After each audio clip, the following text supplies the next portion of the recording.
this type of violence inflicted, there's a certain level of depravity involved.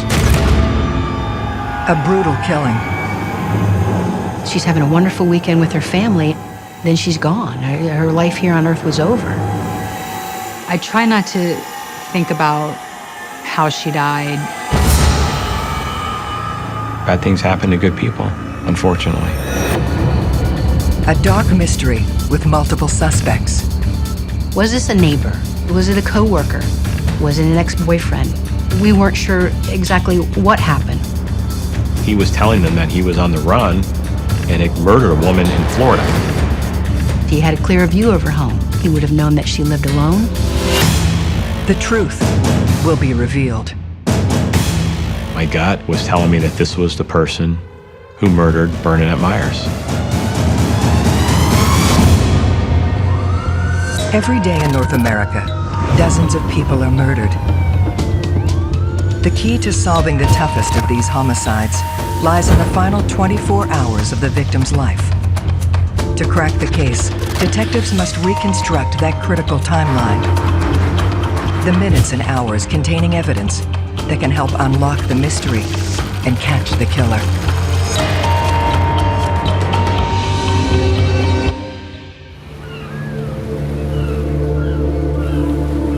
Sunshine City. That's how locals describe St. Petersburg, Florida. I think what makes the whole area great here is the fact of the beautiful beaches that we have and the weather. You can do pretty much what you want year-round here in Penelis County. It's really considered a really hip and cool place to be nowadays. You get a lot of what I refer to as paradise people that come down for an easy life. But wherever you have sunshine, you also have shadows. The Loma neighborhood definitely had seen its better days. It's an area where it's not unusual to see transients moving in and out. Here, the home of Bernadette Myers stands out. Bernadette's home was the nicest one on the block, and she cared a lot about her home, and you could see it. Bernadette did not show up for work that day, and Bernadette did not answer her phone and did not return any phone calls that had been previously left for her. So one of her friends decided to drive over to Bernadette's house. She looked in through the kitchen windows, and she was able to see what to her appeared to be something red, possibly blood, on the floor in the kitchen.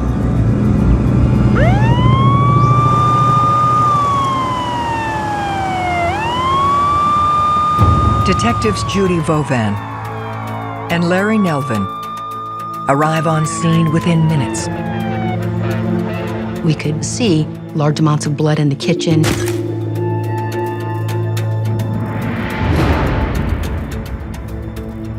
We could see the drag marks that went from the kitchen dining room area into the bedroom.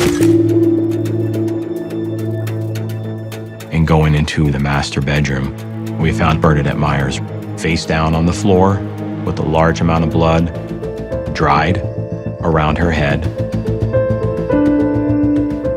Her hands were behind her back, duct tape around the wrist, and she had 2 large zip ties put around her neck, and they were cinched up as tight as they could possibly be. Her cause of death was the ligature strangulation. The blunt force trauma to her head was secondary to the asphyxiation. That tells you that Bernadette Myers was alive when those zip ties were put on her neck and cinched up, and when she was dragged into her room and left there. That was certainly the first murder investigation that I worked at. The zip ties were utilized as an instrument of death. The physicality of it itself was extremely brutal.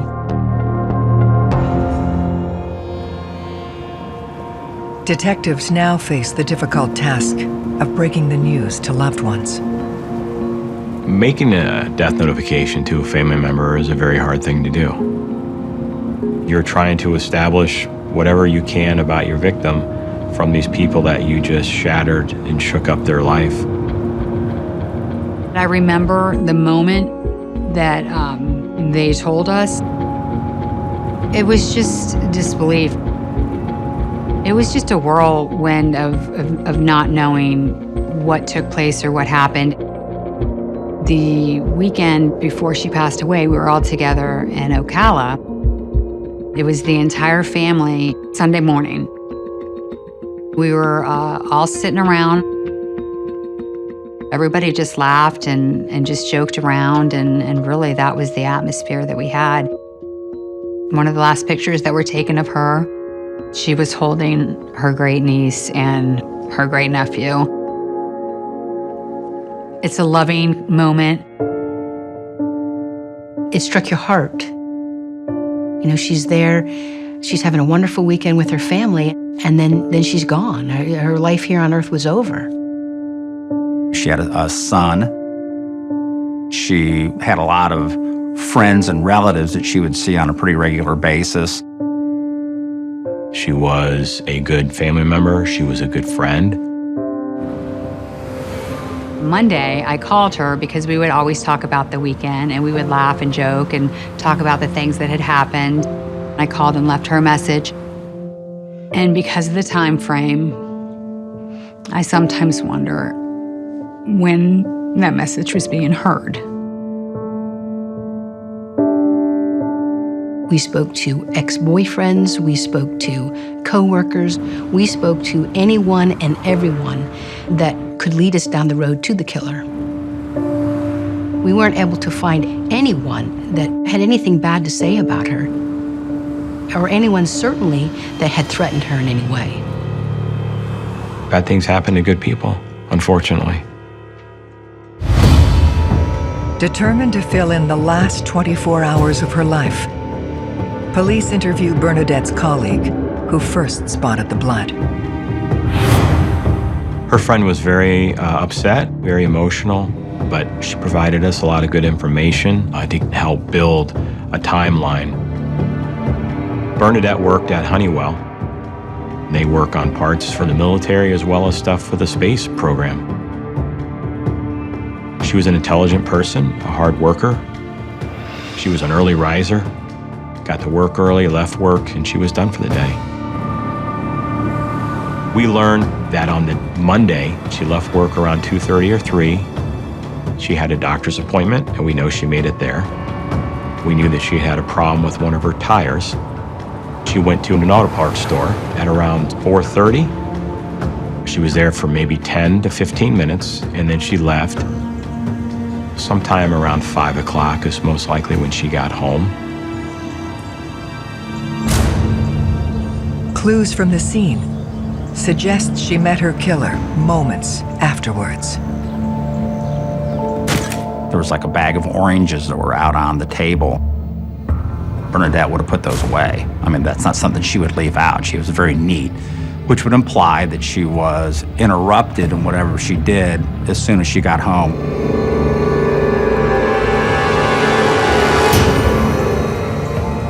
Due to the fact that she had not returned any calls and put her groceries away or changed her clothes, we feel that she was murdered somewhere between 5 and 7 o'clock at the latest on Monday. There was no kicked-in door, there were no screens missing, there were no broken windows.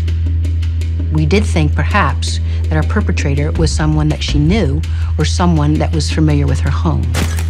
We know that just based on the brutality at the scene, that more than likely it was going to be a man. There was no DNA of interest found at the scene. And by that I mean they would have found, of course, Bernadette's DNA, which as you would expect. Not one fingerprint, but one of the forensic examiners at the scene, who was still in the middle of processing, was able to develop a bloody shoe impression on the floor that they were able to enhance using chemicals. We knew it wasn't Bernadette's. Her shoes were in the kitchen floor, and she was knocked out of them. So we felt very strong that this was going to be the bloody shoe impression from the murderer. The actual impression was believed to be some type of tennis shoe, and the size between 9 and 11. Her vehicle was not in the garage, So, of course, what I'm going to surmise from that is that whoever murdered her stole her car. Did they steal it because they wanted the car, or did they steal it because they thought it was the best way to get away from that location without being seen? It seemed pretty organized. He was either more prepared than your normal person, or he was able to react somewhat calm after he had done this to figure out how he's going to get out of there. We're looking for anybody and everybody that's associated with Bernadette, that's associated with the area, that would have any reason to be there. My first instinct was this was something that was sexually motivated. Some of her underwear apparently had been taken out of her dresser, which could be Bernadette doing her laundry, or it could be a fetish, type sex aspect to it. We have a sexual predator offender tracking unit here at the sheriff's office. They track all the locations of all the sex offenders and sex predators, and they're required to check in and register with them. The investigators would automatically search the database for any persons in the area that are sexual predators. They would be persons of interest to speak to as soon as possible. There is one name at the top of their list. Leo Barobri was brought to our attention by the sexual predator unit. He was a convicted sexual predator who had committed a violent rape. He lived within around a mile of Bernadette Myers. His offenses had to do with adult women. There's some leopards out there with spots on that don't change. So, of course, we wanted to look into him, try to find out where he might have been on the day that Bernadette was murdered. The lead suspect in Bernadette Myers' homicide is a convicted sex offender. So we wanted to find him and talk with him to try and establish a timeline. If somebody is determined by police to have a record for sexual assault, especially if it's a record for violence and sexual assault, they are examined more thoroughly by police to see if they're capable of committing an even worse assault, and in this case, that would be murder. Police obtain Barubi's address from the offender tracking unit. In my being, I knew he was a dirtbag. When we spoke to Mr. Barobi, he had recently injured himself. He said he had suffered a broken foot previously and had to use the crutches to get around on. I think it would have been very hard for somebody that truly has to use crutches to be able to do what was done to Bernadette. But we still wanted to make every effort to make sure he wasn't just using that as a crutch. We were able to timeline his injury out by talking to his place of employment, and they were able to confirm with us that he had had this injury prior to Bernadette's murder. He got out of work that afternoon at 3:30, and he had to wait for a ride. So as far as the timeline goes, he wouldn't have been able to make it from where he was to Bernadette's house to commit the murder because of the physical injury. To be certain, detectives turned to the forensic evidence. When we got the autopsy results, it was determined that there was no sexual assault to Bernadette Myers. So all of that was against Leo Barubi being involved in this. We were able to rule him out as being a suspect in this homicide. Now that we knew that she was not the victim of a sexual assault, obviously the person went through something in her room and was searching for something. Detective Nalvin and I invited Michelle and Christopher, that's Bernadette's niece and her son, to come to the house to hopefully be able to assist us. As hard as it was, we were hoping that they were going to be able to give us some key information in regards to the items that were missing, that we couldn't recognize as being missing because we had never been in that home before. Everything had its place at Aunt Bernadette's house. Bernadette kept a very, very nice house. You could eat off her floor. It was very emotional for them. It was extremely emotional. But they put their grief aside, and they were very focused on helping us find the killer. At first, they really couldn't tell if anything was missing until her son said, I think that my mom had a wooden jewelry box on her dresser top. There was several items of jewelry that she kept in that jewelry box. Some items that they said were very unique, and that's what we kind of focused in on at that point in time. Christopher drew pictures of the jewelry for us, but also Michelle, her niece, brought in a photograph of Bernadette from the family gathering that happened in Ocala the weekend before her murder. Bernadette was wearing a two-tone Anne Klein watch in the photograph, and it was on her wrist. And that was a watch that we did not find at the crime scene. If you can identify property that's been stolen from a residence, it's a very valuable lead for the police because you can trace back who possessed that property to prove that the suspect was in the house. That kind of explained potentially the undergarments that were on the bed and on the floor. We felt that the person went through the drawers looking for more jewelry or money or something of value. Her house was almost like a little bit of an oasis in the middle of this area. So people might think that this person, because they take care of their house, has money or has valuables inside of there. There's all kinds of people going by that residence all the time. It's a very heavily traveled road. So you start thinking, was somebody staking out her residence? Investigators focus on the area surrounding Bernadette's house, looking for anything out of the ordinary. We received a phone call from my sergeant at the time, who was out in an alley that runs behind Bernadette Meyer's house. And he said he was with an individual and that we needed to come meet with them. And that's when we first encountered Lee Davey. Lee Davey happened to be walking down the alley as my sergeant was walking down the alley, and he sees Lee approaching him, holding in his hand about a 34 to 36 inch long zip tie.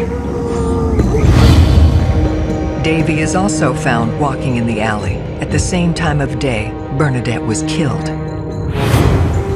So the proximity is there, he's got the zip tie, and he certainly looks like he would be a strong enough individual that could have exerted the amount of violence on Bernadette. He was a person of interest to us, a very strong person of interest. In my mind, I'm thinking, this could be our killer. Detectives have identified a man named Lee Davey, found carrying zip ties near Bernadette Meyer's house. Of course, he knows who she is because he sits at the bus stop across from her house. He lives across the street. He walks the alley. So of course, we're assessing him, we're looking at his feet. Does he wear the same size tennis shoes? His mannerism, is he perspiring? He brought us over to his apartment that he lived in, let us search through his whole entire apartment, let us look at all his shoes. He actually was cooperative with us. But sometimes that's not unusual because sometimes the bad guys think they're gonna outsmart you. Lee claims to have been at work in the time frame Bernadette was killed. People will lie. Very, very dangerous to accept at face value that what you're being told is entirely the truth. Your job is to take the information, try to corroborate what you're being told. He didn't have a violent history, so there was no motive there. His shoe size was smaller than that we were looking for, that the killer had left behind. And there was nothing that tied him to Bernadette. His alibi also checks out. The zip tie, he indicates that he found it near the bus station down in St. Pete, which is a distance away, and he grabbed it and just walked home with it. So for his case, I think it's a matter of timing. Bad timing for him to be walking down the alley carrying a zip tie. When you have a person of interest that you believe could have committed this crime, you are putting all your efforts into that. And then once it gets to the point that you are able to confirm that this person, in fact, was not the killer, it's a little disappointing. But that's the truth of it. Word had spread in the neighborhood because of the crime scene tape being there. Word had spread at her job. So people were calling in as well and giving us information, giving us leads. There was a phone call from a woman named Sunshine. Sunshine was very well known in the law enforcement community in the Lellman area. She was very familiar with the streets because at times she lived on them. She had had some run-ins with the law herself. So we certainly knew exactly who she was. And she called in and provided us some information that she'd seen a black male in the alley right before the time of Bernadette's death. She also said she saw the same person run through Bernadette's yard and then saw that person at a convenience store down the street later. So we went out and met with that convenience store. But there's no surveillance footage because their equipment's not working. They were panning for gold there, just, sifting through everything, trying to figure out where is this going to take us. When you really have nothing, you're just searching, one of the things you'd say, well, is anybody doing burglaries around that time frame? You start looking for any creep-in burglaries or people are at home, because the vast majority of home burglaries, there's nobody at home. And burglars don't want to break into people's houses when people are there. It led us to Curtis Bryant. He became a person of interest because, that was kind of his MO, going to people's houses in that area and breaking in while they were there. Bryant's description matches that of the man seen by Sunshine near Bernadette's house. In the process of finding Curtis Bryant, he was arrested on a burglary charge. He broke into a residence while somebody was home, and it happened to be a female, an adult female, in close proximity to Bernadette's residence, within 8 blocks, and they were also in a stolen car. So when Detective Nalvin and I had the opportunity to interview him about Bernadette's death, he was actually in custody. Unfortunately, that day, Mr. Bryant lacked a moral compass. He listened to us talk, but he refused to answer specific questions, and at one point he ended up telling us he didn't want to talk anymore. Well, if I'm his lawyer, the first thing I tell him to do is you do not talk to the police, ever. And if you do, you're an idiot. Because anything you say can and will be used against you in a court of law. They search Bryant's house, hoping to uncover evidence linking him to Bernadette's murder. He lived in a little room inside of a garage and paid rent there. And we searched around in the garage. We were looking for anything that may have been taken from the murder scene or brought to the murder scene. We found duct tape. We found some decent length zip ties, pretty close to the length of the ones that we had on Bernadette Myers. However, the zip ties was a different manufacturer. The duct tape had a different grain and texture to it. We collected his shoes. His shoe size did not appear to fit with the size of the impression that we had. Nothing was tying him to her. Nothing was tying him to the scene. Bryant looks set to be ruled out when police make an important discovery. When we found Bernadette's car, it was at a local auto parts store right around the corner from Bernadette's. That was somewhat exciting to hear. Finding the car where it was in such close proximity, it kind of supported the theory that we had that the person got in the car to get away from her residence without being seen. They look for physical evidence that places him in the vehicle. We were hoping we'd get lucky and get DNA from the suspect. We had it towed back to our forensic lab, and it was processed. They were able to recover blood from the top of the steering wheel, from the gear shifter. They recovered it from the armrest. We had it submitted to the crime lab in hopes of it belonging to the suspect. However, all of that came back to Bernadette Myers. very deflating every time you're sending something off that you feel has a good potential of having DNA associated to the suspect, and it's coming back to your victim. Their final hope in connecting Bryant to Bernadette lies with the timeline. At that point in time, when Bernadette was murdered, Curtis worked for a seawall construction company, and we were able to get in touch with his boss, and we were able to confirm that he was at work and what time they worked till that day, which would have made it impossible for him to make it from where he was to Bernadette's for that. Detectives now worry about the case growing cold. Morale was kind of stretched, but you keep pushing ahead. You know, you have a victim that you want to find justice for her, and you have family members. I mostly remember how I always felt they were going to catch the person that did this. I really, really felt strongly that they were going to do that. I don't think they turned it off ever. I think that they carried the weight of this case until it was done. So we were able to really put our grief aside and put all our faith in them.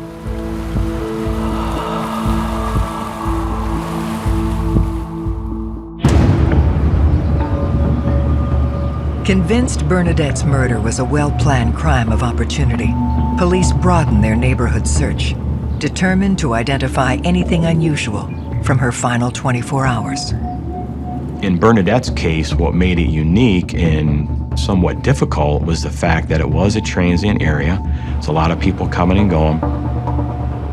We went back out again to do some more canvassing, and there was a decent-sized auto dealership right at the end of Bernadette Street.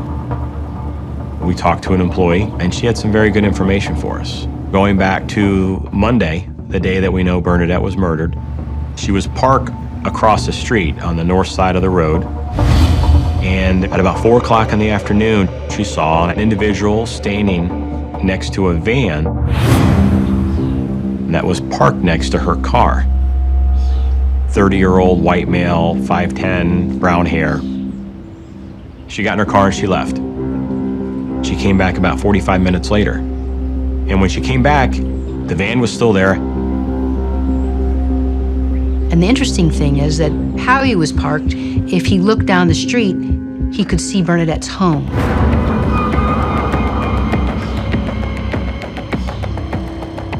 It was in direct sight of Bernadette's residence, for the front door and the driveway and most of her yard. I thought, great, maybe this person was looking that direction and could remember seeing something happen at Bernadette's residence.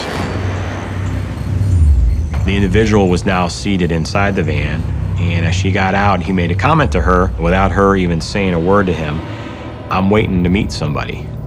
He volunteers that to her, which she thought was kind of weird. And she goes into work.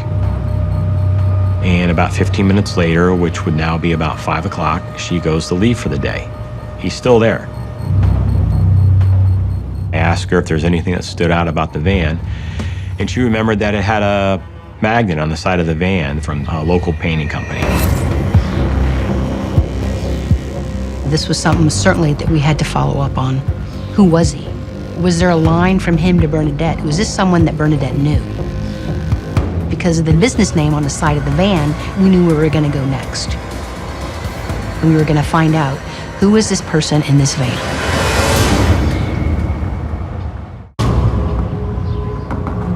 Investigators on the Bernadette Myers case worked to track down a mystery man seen outside her home on the day of the murder.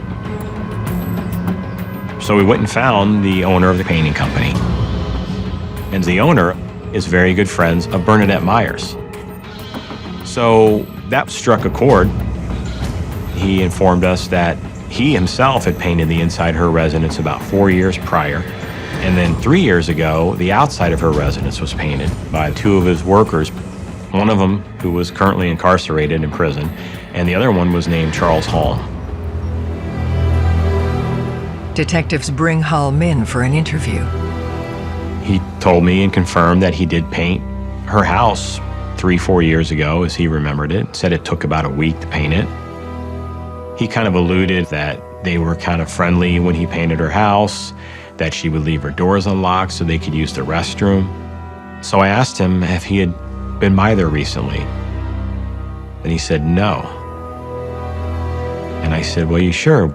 Sure you wouldn't have been somewhere around there to meet somebody? And he kind of said, oh, yeah, I was. He kind of committed to parking in the same area that he was observed in. He reluctantly admitted that he was there, knowing that there was probably a witness that saw him there. I asked him for his help to see if he saw anybody over there, and he said, yeah, I could see right to her house, but no, I didn't see anybody. He was thinking out loud at this point to himself, who was I there to meet? Who was it? And he was looking up into the ceiling and looking left and looking right, and he kind of just looked over at us and said, I don't know, beats me. I can't remember who it was. He parked in a spot, for an hour and waited to meet somebody, but can't remember who he was going to meet. I didn't believe him. We did notice during the course of the interview that Mr. Holmes' shoe size looked like it could have been the shoe size that we were looking for, but there was no real evidence to hold him.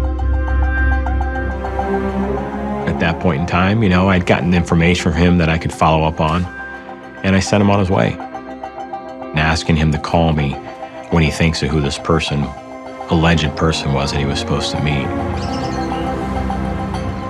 We put our surveillance team on him to establish where he's going and coming and who he's associating with so we can start talking to them. When you're a seasoned investigator and you have to allow them to go, it's gut-wrenching. Not everyone can work homicide. It's very demanding, and it can be incredibly stressful. You have to be able to shift gears very quickly, and you have to have a really strong belief in the law and in justice. As they begin the follow-up on Holm, the investigation takes a bizarre turn. There was bulletins that were put out about the circumstances of her death to other law enforcement agencies.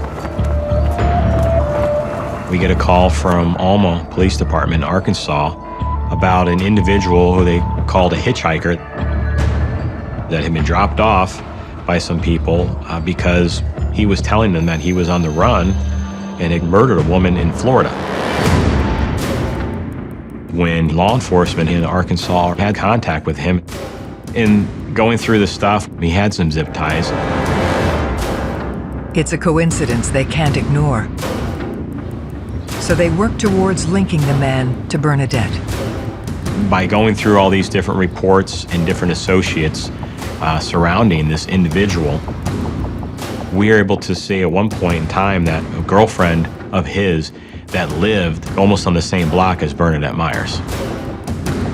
They discover an incident report revealing the hitchhiker had a violent past. He had been involved in a shooting and a kidnapping, so to speak, with an ex-girlfriend or ex-wife. So you see that there's a violent tendency from this unstable person. And then you have the fact that he's saying he murdered a woman in Florida. We are doing everything we can to try and establish where he's been for this time, because he wasn't with the people that he was hitchhiking with anymore, and law enforcement had already sent him on his way, and now he was in the wind. It was very frustrating. They work to place their new suspect in Bernadette's neighborhood at the time she was killed. If you can get the timeline right, you can prove or break the suspect's alibi. We found evidence he was in some facility in Tennessee during the time frame of Bernadette's murder. There was nothing put in him in this area recently. As this investigation went on, it seemed that everybody we came into contact with now all of a sudden is either carrying a zip tie or has them in their garage. None of them were the size of the ones that we found on Bernadette. You want tips to come in, but it depends. Sometimes you get a lot that don't lead you anywhere. Some are good, but you can't pick and choose which ones you get, so you have to work all of them. The investigation gains new traction when the surveillance team makes an important discovery about painter Charles Hom. We learned that he was a frequent pawner. A lot of his pawn activity was tools and construction equipment, things of that nature. In Florida, when you pawn anything, you're required to, 1, provide a photo ID, and 2, you're required to provide a thumbprint. If we have any suspicion that could have been a robbery or burglary, you're going to look for somebody pawning this stuff to get the money for it. Detective Nelvin checks Holmes' most recent pawn activity. After Bernadette Myers' murder, he pawned some women's jewelry. We traveled to the pawn shops. And based on the drawings by Christopher, we were able to determine that there were several items pawned by Mr. Hom that belonged to Bernadette. These items were sent to the lab for a DNA test. On the pink coral ring was our one piece of DNA evidence that belonged to Bernadette Myers, which proved that that was her ring. And the concerning part about it is that we're finding that in one particular transaction, he was pawning this before we'd even found her body inside her house on Tuesday. That was a true breaking point. With the circumstantial evidence mounting against Charles Hom, detectives are able to subpoena more of his records from the day of the murder. We got his phone records, and we're able to see what I would describe as a frantic attempt to get a hold of a friend of his named Gary. It shows a flurry of phone calls, like I think it's 6:20 or 6:22 that evening. The calls fall right within the time frame of Bernadette's murder, making Gary their next priority. Gary told us that he was friends with Charles Hom, and he also told us that he had gotten some jewelry from Charles. He also told us that his wife had some of the jewelry. So at that point in time, we go find his wife, Kimber. As I looked at the watch that she's wearing on her wrist, immediately flashed this picture that the family had provided to me of when Bernadette was in Ocala one day before she was murdered. She was actually wearing Bernadette's watch.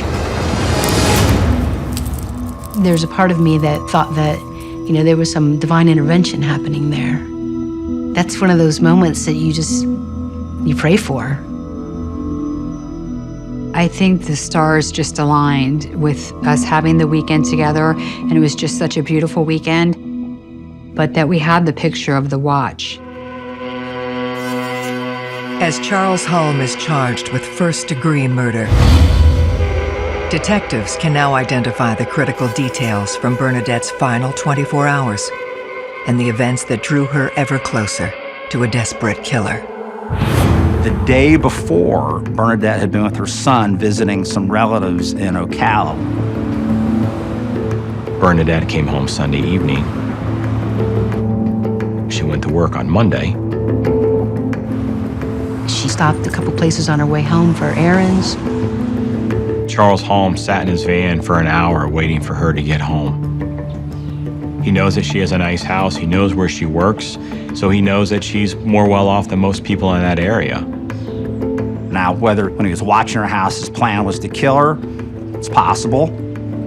He was doing a lot of drugs at that time. Heroin, cocaine, crack cocaine. She went home that night expecting to have a quiet evening.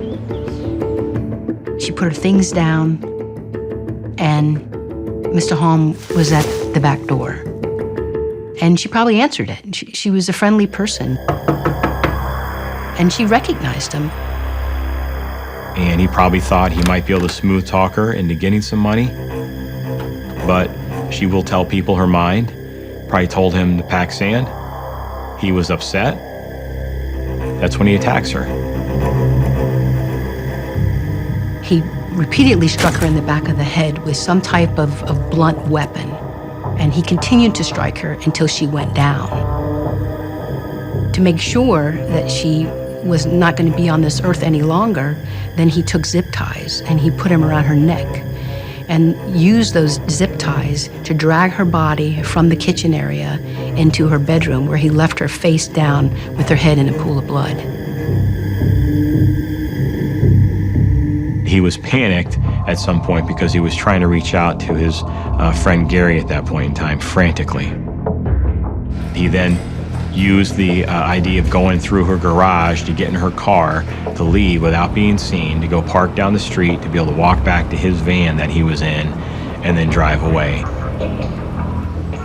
Then, the following day, Charles Halm pawned jewelry that belonged to Bernadette Myers 3 hours before we found her. Finding the pawn transaction that's done before her body's found with the jewelry that we know is hers, and then finding this watch that she was wearing not even 24 hours before she was murdered, to me was a huge moment.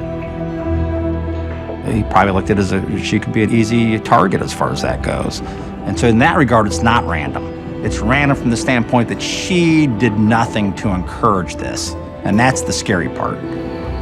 You know, there truly are evil people out there that prey on innocent folks. Ultimately, Charles Halm was convicted of first-degree murder for killing Bernadette Myers. He's serving life with no chance of parole. You're talking about a couple $100 ultimately. A couple highs is what he got out of this. Murdered her brutally. To think about somebody going through that in the last minutes of their life is always stuck in my memory.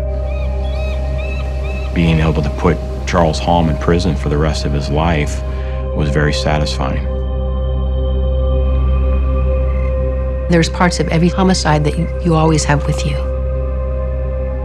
The part about this case, about Bernadette Myers' death and her murder that stuck with me the most was the courage of her family, even at their time of grief, to help us with the investigation. Without their help, we wouldn't have been able to go forward. I try not to think about how she died. I like to think about how she lived. Bernadette was so funny, and we laughed all the time. She was our aunt, she was a sister, she was a best friend. Sunday morning, we were all just sitting there visiting. And Bernadette was sitting next to me. And she looked me right in the eyes and told me why she loved me. It doesn't get any better than that.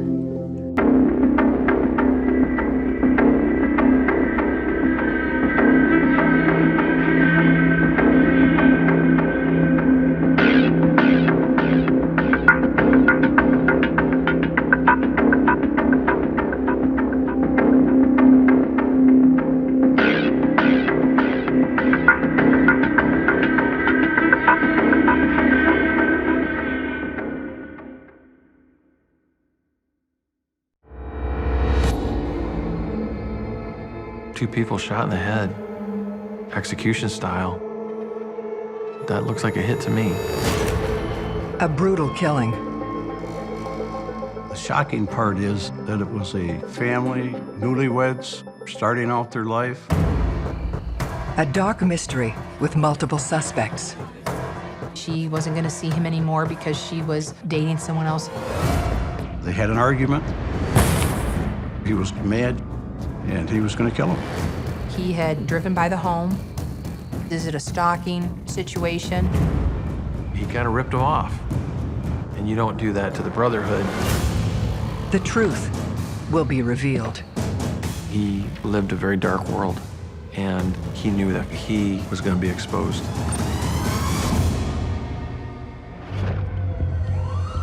Every day in North America, dozens of people are murdered. The key to solving the toughest of these homicides lies in the final 24 hours of the victim's life. To crack the case, detectives must reconstruct that critical timeline. The minutes and hours containing evidence that can help unlock the mystery and catch the killer.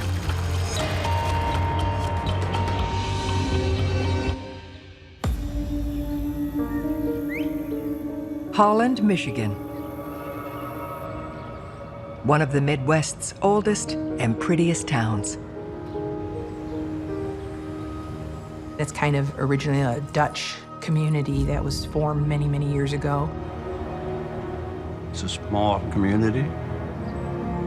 It's very common for you to leave your doors unlocked, leave your keys in your car. Just a good place, nice place to live.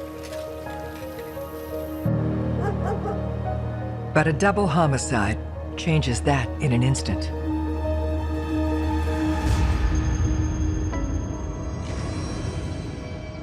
When I first got to the scene, I was approached by the responding officer.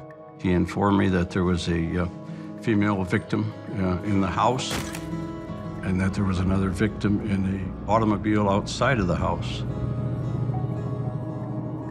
The couple are identified as Rick and Gail Brink. The victim in the house was lying on her back in bed. She had 3 wounds in her head. The male victim had 2 bullet holes in the left side of his head. The passenger front window was shot out, so there was at least 3 rounds that we knew of that were shot. He was lying face down. His torso was over the console, and his head was face down on the passenger seat. Detective Lauren Wasink is now responsible for finding the couple's killer. Your on-the-spot reporter, reporting to you from Ransom Street. This is the new residence of Rick and Gail Brink. It was a family, just a newlyweds, lived out in the country, starting out their life. They recently just bought this house with the help of Rick's father, and the house needed a lot of work, and between he and Gail, they done the work over a period of months to get it prepared to live in. Now that we've got that on film, at least soundtrack. They had a lot of friends, well-liked. Gail was always a very social person. Rick was in sales in his company, very respected, was doing very well. Again. The shocking part is the fact there was someone out there who was capable of killing this young family. Rick, on the ranch, signing off. Bye. The key to solving their murder will be in unpacking every detail of the last day of their lives. Whenever you're doing any type of investigation, it's just kind of basic that you do get a timeline where your victims were prior to their homicide. The first indication that particular morning that there may have been a problem was when Rick didn't show up for work. His employer called a company where Gail worked, found out that Gail didn't come to work. Someone in the meantime got a hold of Rick's parents. Rick's mother decided that she'd like to go out there and check. So the bodies were discovered by Rick's parents. Based on the medical examiner, stomach contents gives us a pretty good idea that they were probably killed between Saturday night late and early Sunday morning. Detectives examine the crime scene to determine the events leading up to the murder. Rick was dressed in his dress slacks. I believe he had on suspenders, a belt, and a shirt. And then he had on his work galoshes that he appears to have kind of slid on. It appeared as though Rick might have been drinking a beer, watching TV. At some point, something caused him to put his boots on and his coat on and to go out to the vehicle. But the ignition was off, the window was rolled 3/4 down, cold weather, why is his window open? Was Rick on his way someplace? And did he then encounter someone? At that time, we didn't know. We checked for casings inside and outside of the house. None were found. So either the suspect cleaned up the shell casings, or it was a revolver and they remained within the gun. After autopsies, it was confirmed that they were .22 caliber rounds. Gail's dress was basically dropped along the floor next to the bed. So it would have appeared that she would have basically disrobed and then crawled right in bed. The contents of Gail's purse were emptied out. Rick's wallet was lying there open. There was $400 and some in a drawer, so we don't feel robbery was an issue at all. That, to me, says it was somebody who knew the victim. From there on, it was from the inner circle and going out, talking to family members and seeing what they knew. As police continue to work the scene, Gail's brother, Ryan Wingarden, arrives. Ryan and his sister always seemed to have gotten along well.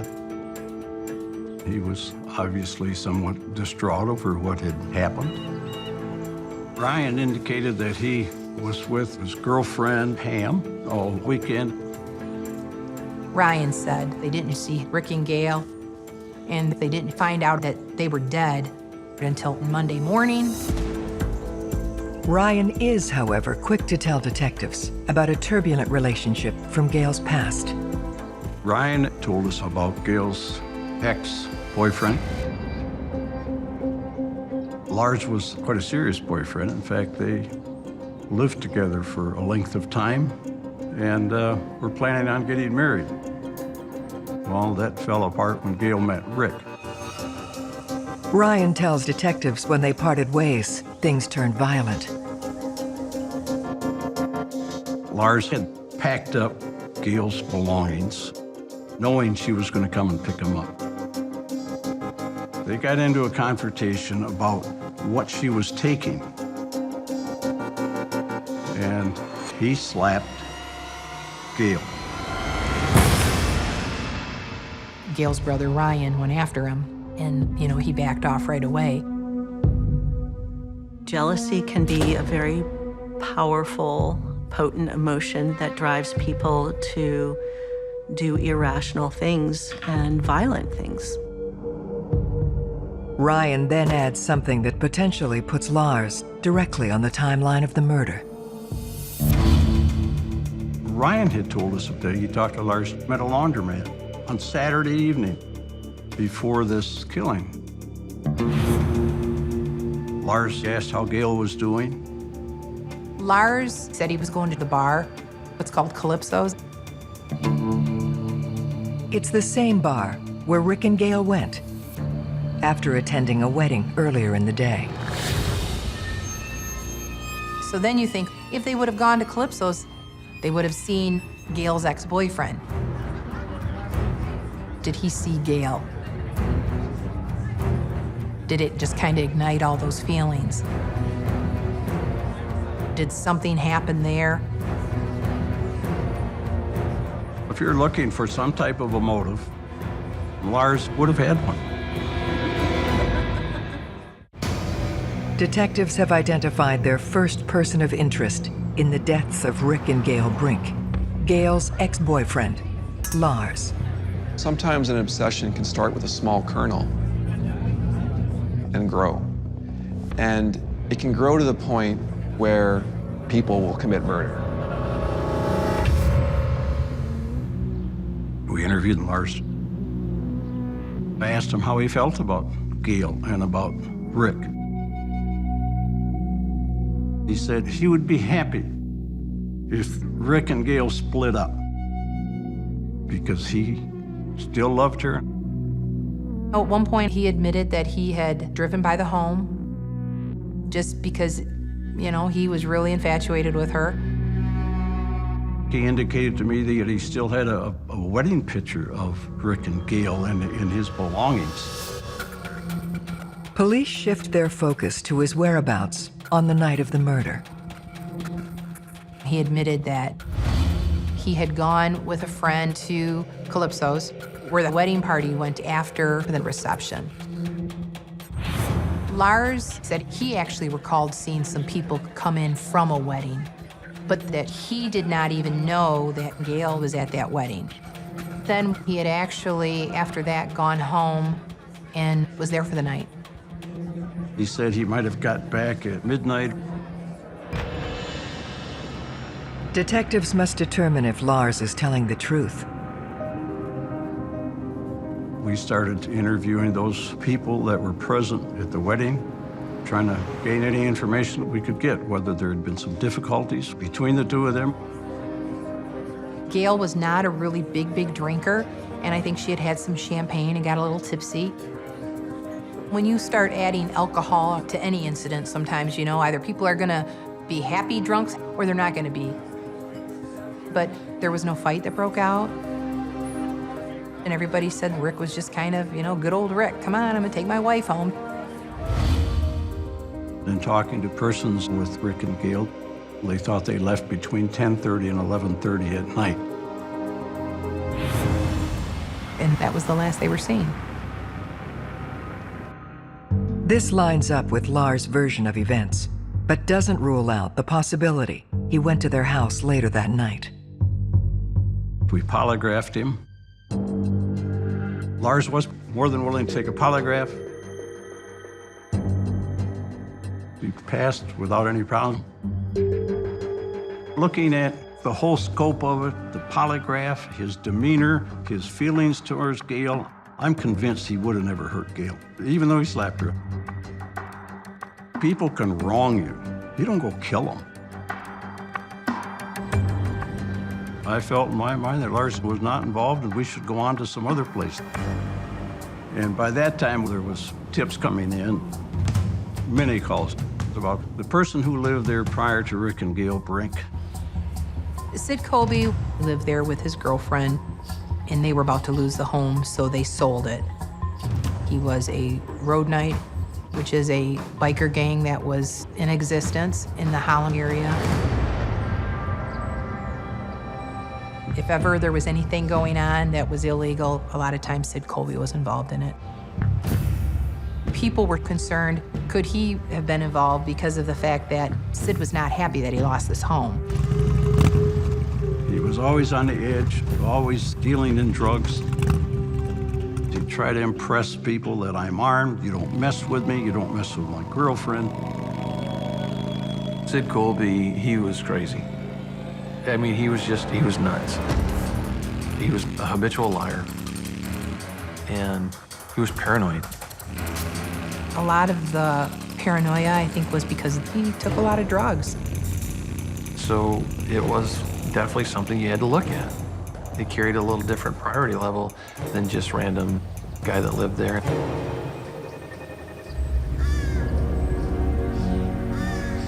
They managed to track a skittish Sid Colby down at his new place.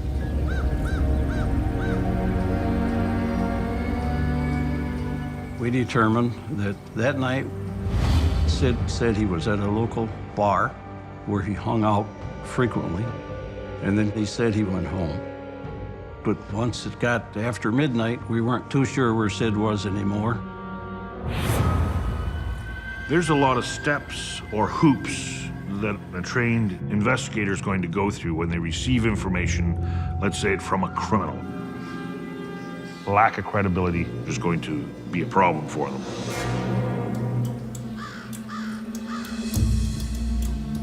So we had a polygraph done. Polygraph was that Sid was telling us the truth when he said he was not involved in the crime. There was just nothing there that we could come up with which would cause any type of a motive. As strange as what Sid was, he didn't have any guts at all. He's scared, he's paranoid, and I don't think Sid could do it. When detectives press Sid for information, he puts forward an interesting theory. He told the investigators about people that were after him and his girlfriend, and he felt that they were the intended victims of this shooting. They had very dangerous connections with a motorcycle group out of Detroit. He'd sell them narcotics, but he'd either short them or he wouldn't pay enough, and he'd get in trouble because of it. He had actually been shot at, allegedly, out at the local motorcycle club's house. But it was one event in particular that led Sid to believe he'd become a target. At one point, Sid had agreed to fix a car for one of the group's girlfriends. And Sid and his girlfriend, Chico, decided they'd be better off selling the car. They used the money for themselves, and obviously got into a lot of hot water with this group out of Detroit. If you're in a motorcycle gang, you don't do that to the Brotherhood. He claims that after that, these people came to his house to get him prior to this killing, and he ran them off with an automatic rifle. Sid believes this may have led the gang to hire a hitman.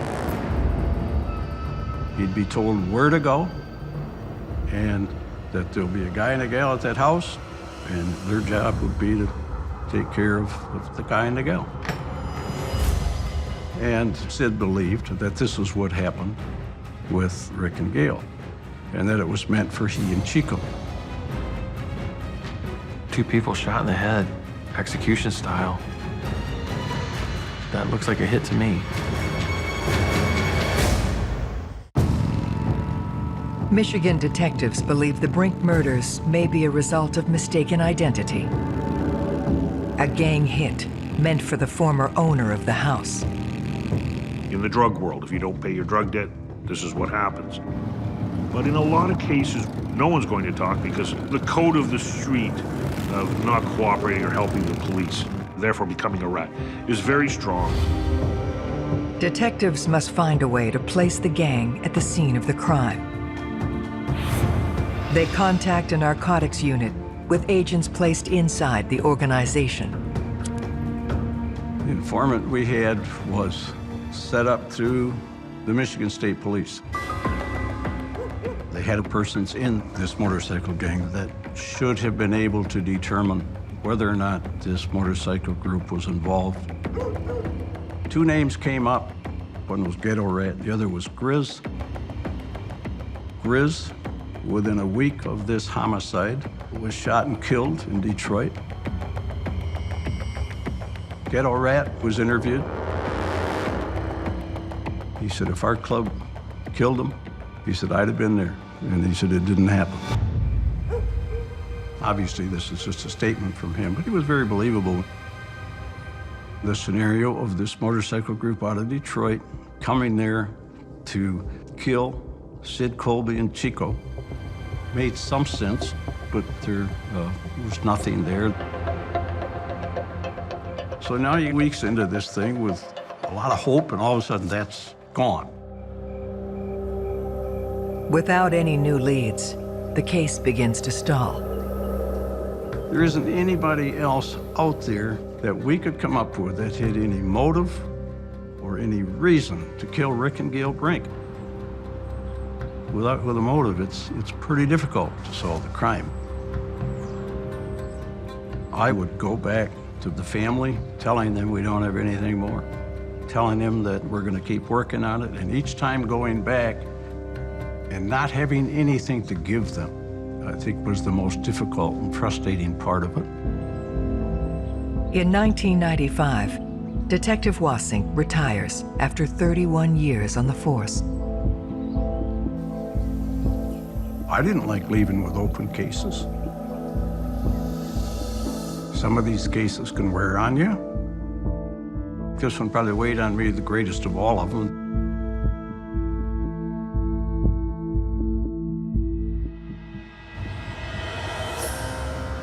In 2011, 24 years after the murders. The investigation is assigned to cold case detectives Venus Repper and David Blakely. You had to go back into the books, relearn everything that they did. We always had a philosophy that the person who did it is in there. It was a matter of going through the detective notes and putting those in order, doing it chronological. In cold case investigations, you will, from time to time, find the killer in the original box, we'll call it, of evidence. In this case, the violence portrayed at the crime scene would suggest it was someone known to the deceased. Access to the crime scene, no sign of forced entry. During their review, something odd stands out to Detective Repper. When we looked through the crime scene photos, one of the questions, there was a pillow that was placed over Gail's face. The pillow was actually a pillow that would belonged in the living room. If it would have been put there beforehand, you would see some type of bullet holes. The pillow had blood residue, so it would have been placed there after Gail had been murdered. So we knew that it had to be the killer who put the pillow over her face. Why is a pillow from the living room over the head of the victim in the bedroom? That, to me, was more like somebody not wanting to look at him. That emotionally says, I don't want to see this. The kind of individual you're looking at knew Rick and Gail very well. This prompts the cold case detectives to focus on Rick and Gail's families. You must look at the family. You have to eliminate them. Certainly if there's insurance, valuables, assets involved, we have a recipe for potential disaster. We first interviewed Bud, Rick's brother. One of the things we found out was that if something happened to Rick, Bud would be the one to inherit everything. Wills can tear families apart. That could be a motive for someone to get very upset and perhaps commit murder. Those were questions that we posed to him as far as whether he was responsible, whether he was involved in the homicide. Bud was college educated, he had a good job. He himself was a success on his own. He said he and his brother really had a good relationship. As far as his alibi, he was actually home with his wife. There was no animosity, there was nothing to indicate that there was any issue between Bud and Rick. They turn their attention towards Gail's family. Gail had a very challenging childhood. She came from a very large family. Her mother, I don't think she was capable of caring for as many children as what she had. I think there was just some real dysfunction going on there, and so the kids were the ones that were responsible for taking care of themselves. They talk to Cheryl Murphy, Gail's older sister. They had a really good relationship. She basically helped raise Gail. She does not live in the state and doesn't maintain everyday contact with her family. Before Dave and I got the case, another detective asked her, write down some conversations you've had or some things pertaining to this. She had some concerns about her brother Ryan. Cheryl would say Ryan's controlling. He wants you to do what he says, and her and him did not get along. They butted heads. She said, he's my brother, but he's a control freak. There were some red flags that we were like, that's not right. Something's wrong there. So we found out as much information as we could about Ryan.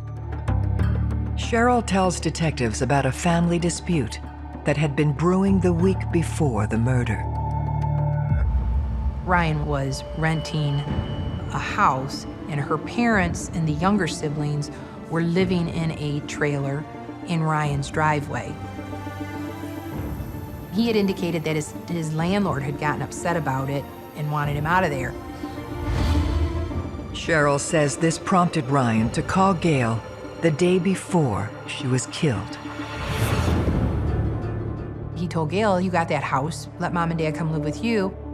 And she basically told him, no, I'm not gonna do it. Rick won't allow it.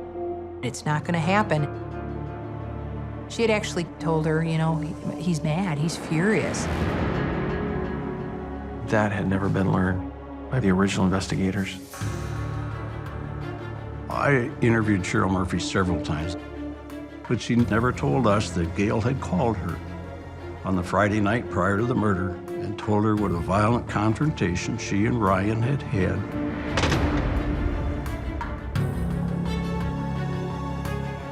Cheryl goes even further. She said that when her father had told them that Gail and Rick were dead, Ryan got up and went right to Rick and Gail's house. She's like, how did he know they were at the house? He didn't ask or anything. All these years, Ryan had gone under the radar and not really been looked at. He needed to be looked at a lot more. Cold case detectives investigating the murder of Rick and Gail Brink have focused their attention on Gail's brother Ryan. We wanted to have it where when we interviewed Ryan, we knew about him. We kind of thought there was something there. They learn Ryan is now married to the woman he was with the night the murders happened, Pam Wingarden. As far as for Ryan's alibi back in '87, he had indicated that he and Pam had gone to a laundromat to do laundry, 5 to 8-ish. And then from there, they went over to Pam's girlfriend's house where they hung out there. And I believe Ryan then took Pam home around 2 in the morning. Aiming to verify their version of events, detectives bring Ryan and Pam in for questioning. We made that tactical decision to interview Pam first because we knew Ryan's a control freak. He thought he was going to be able to be interviewed with her. So we told him to come back, but he said, no, I'll wait here. Detectives ask Pam about the story she told 25 years ago. She said basically, I don't remember, I can't remember. And I'm just like, well, we're just asking you to be truthful. Pam was very reluctant. One of the things that Venus did was gain trust. She built rapport. She finally admitted that Ryan was not with her that night. So we knew something was up. But at that point, she's like, I'm gonna go home. And I asked her, are you gonna be okay? Because I was concerned if he's this controlling, and you just told us that you lied for your husband. I mean, we gave her every opportunity. Well, she left. We knew Pam knew more than what she was saying, but wasn't really willing to share yet. We didn't feel she was responsible for it, but we weren't able to make an arrest. So we then brought Ryan in. And he didn't care for women. So actually, Dave took the lead on this interview. His body language was total deception. We told him, your wife said you weren't with her. Well, she's confused. No, she's confused. This is what we did. He didn't want us to talk to Pam. He didn't want us to do a complete investigation. He denied any involvement in his sister and brother-in-law's homicide. If your brother or your sister was murdered and you had nothing to do with it, you would do everything you could to help. And here you have a blood brother not helping. Pretty much after that, Ryan left. With differing accounts from Pam and Ryan, detectives must find a way to verify his whereabouts the night his sister was murdered. Back in 1987, Ryan was not only dating Pam, but he was dating another girl named Chris. So we then went and interviewed her. Talked to her about her relationship with Ryan and things that had happened. She said, Ryan wanted kids, I couldn't give him kids. And so that was the demise of their relationship. We kind of went through the interview. We were there for maybe an hour. And then we're kind of like, okay, anything else? No. And literally, we're like getting up out of our chairs, and she's like, well, there is this one thing. And we look at each other and we sit back down and we're like, well, what is it? And she proceeds to tell us about how Ryan came over and told her his sister had been murdered. And it was 2 days after they were found, and asked, can you go with me for a ride? And she's like, then he drove me around. We went to the park. And she goes, he sat there and he was crying and he was talking about what a terrible person he was. And she's like, you know, I was afraid he was gonna tell me he killed her. And we said, what did he tell you? And at that point she said that he had said he had a sexual relationship with her, that he basically had raped his sister. That it happened more than once, and that she wasn't willing. That was huge. That was the aha moment. If Gail had told Rick about the abuse, Ryan was going to be exposed. The question at that time was, is the aha moment going to turn into a confession? Detectives Repper and Blakely bring Ryan in for a second interview.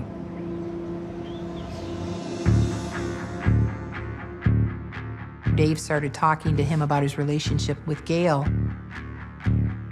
I was repeatedly asking him to tell me about that, what happened there. And he would respond with, what are you getting at, Dave?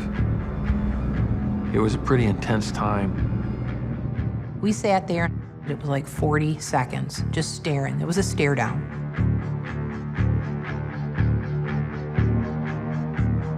And finally, Ryan admitted at that point that he had a sexual relationship with his sister. And he said it was just kids play, kids play. We kind of threw out there, well, you told Chris that, you know, it was basically like rape. He again downplayed the abuse. It was experimentation. No one was hurt. It only happened a little bit, and that was it. Despite this admission, Ryan remains steadfast in denying his involvement in the murders. So we still didn't have enough, but we at least had now a different path that we were going. Detectives must prove beyond doubt that Ryan pulled the trigger 25 years ago. We basically interviewed people all around him, interviewed his friends. We found Jim Meacham. Jim is a good friend of Ryan's. They hung out, they've known each other for years. They kind of ran in the same circle. We interviewed him, and he recalled how he found out that Gail had been murdered. Jim, he would go to Ryan's house in the morning and he would have coffee with Ryan before he'd go to work sometimes. And he said it would be really, really early. He had gone there the day the bodies were discovered. And Ryan was up and Pam was up, and he's like, they're both crying, tears and everything. And he's like, what's wrong? And he said that Ryan had said, my sister's been murdered. The importance of that is Rick and Gail were not found murdered until 11 o'clock in the morning on that Monday. So the only way he could tell Jim Meacham that they were dead that early is if he was involved in the homicide. After 25 years of investigation, Detectives have found a flaw in Ryan Wingarden's timeline that convinces them of his guilt. So you've got motive and you've got opportunity. You've got them both in spades.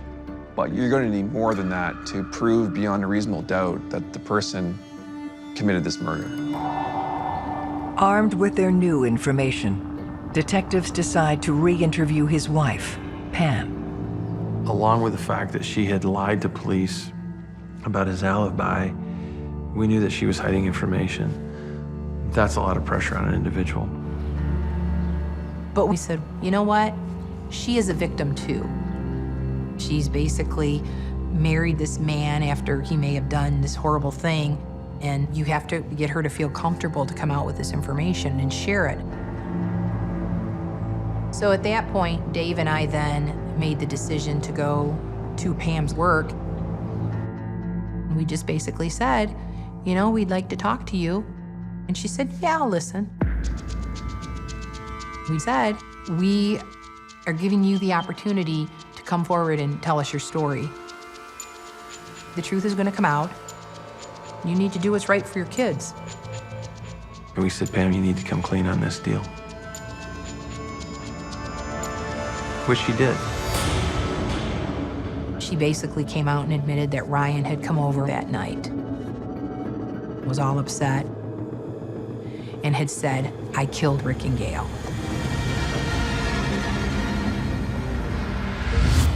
Pam's confession, along with the reconstructed timeline, lays out the final hours of Rick and Gail Brink and how a secret between siblings was the spark for their murder. On Saturday, they went to the wedding. A bunch of people went to the bar after the wedding, and they were at the bar till probably around 11-ish. They would have been home no later than 11:30. Rick and Gail were up watching TV. Ryan came over. There was a confrontation. I think Ryan knew that Rick knew and about the abusive relationship that he had with his sister.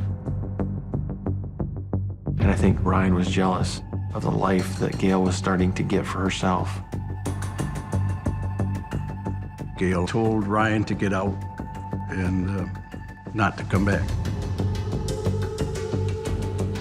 Gail turned around, walked down the hall, went to bed. And at that point, Rick looked at him and said, you really need to go. So Ryan then left the home.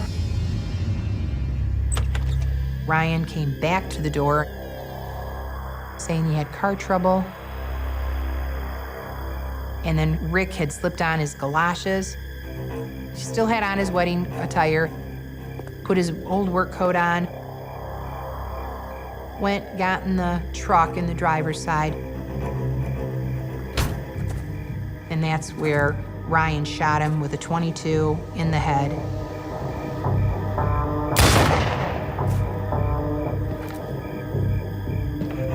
He then went in the house, walked back to the bedroom,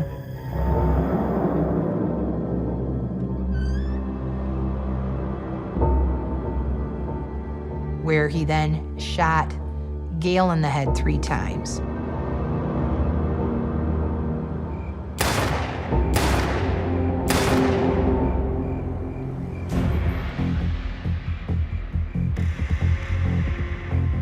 Ryan then went back over to Pam's house. He then takes Pam back to Rick and Gail's home where he killed him. He then takes her back to the bedroom where he shows her Gail, and he actually is the one that puts the pillow on her head. And he indicates to her, if you tell anybody, this will happen to you. They then go back to Ryan's home.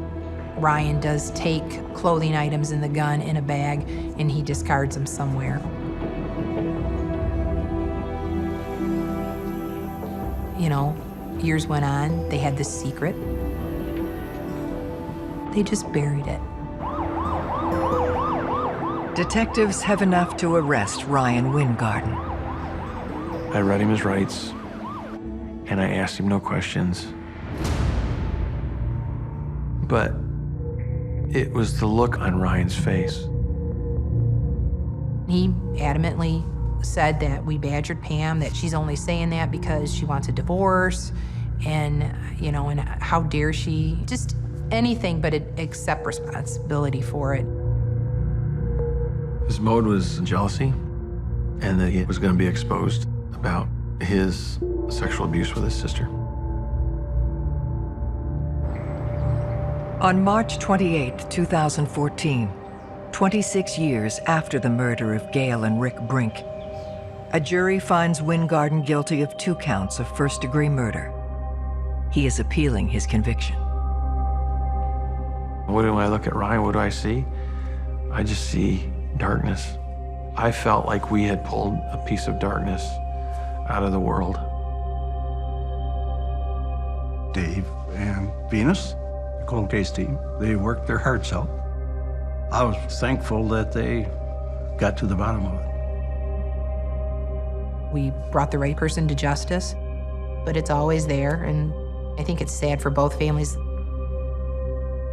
The Wingarden family, they lost their daughter by the hands of their own son. The Brinks, they lost their son, and they lost a daughter-in-law. It's just something their family will always have to deal with.